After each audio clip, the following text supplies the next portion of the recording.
Hi friends, ഞാനൊരു കാര്യം കാണിക്കാൻ വേണ്ടിയിട്ടാണ് ഇപ്പോൾ ഈ വീഡിയോ ചെയ്യുന്നത്. ഈ റോസ് ഏതാണെന്ന് മനസ്സിലായോ? ഒരാഴ്ച മുമ്പ് ഞാനിട്ട വീഡിയോയിൽ കണ്ട അതേ പൂ തന്നെ. സാധാരണ റോസയൊക്കെ ഒരു 5 ദിവസം 6 ദിവസം അത് കഴിയുമ്പോഴത്തേക്കും കൊഴിഞ്ഞു പോകും. പക്ഷേ ഇത് കണ്ടോ, ഇതിങ്ങനെ പിടിച്ചിട്ടും വലുതായിട്ടൊന്നും കൊഴിയുന്നുണ്ടോ? ഇങ്ങനെ ആക്കുമ്പോൾ ഒരെണ്ണമൊക്കെ ശക്തമായിട്ട് ആക്കുമ്പോൾ ഒരെണ്ണമൊക്കെ കൊഴിയുന്നുള്ളൂ. അപ്പോൾ അന്ന് ഞാൻ കാണിച്ചായിരുന്നു ഇതിൻ്റെ ഇവിടെ ഈ തളിരിട്ട് നിൽക്കുന്ന ഈ ഇലയുണ്ടല്ലോ, അതിൻ്റെ ആ ഭാഗത്തായിട്ട് ഒരു പുതിയ മുട്ട് പിടിച്ചൊക്കെ ഞാൻ കാണിച്ചായിരുന്നു.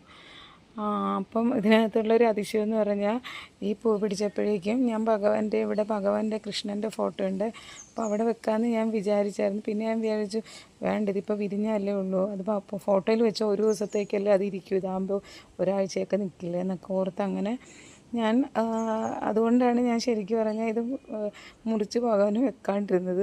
പക്ഷെ അപ്പോൾ ഇപ്പുറത്ത്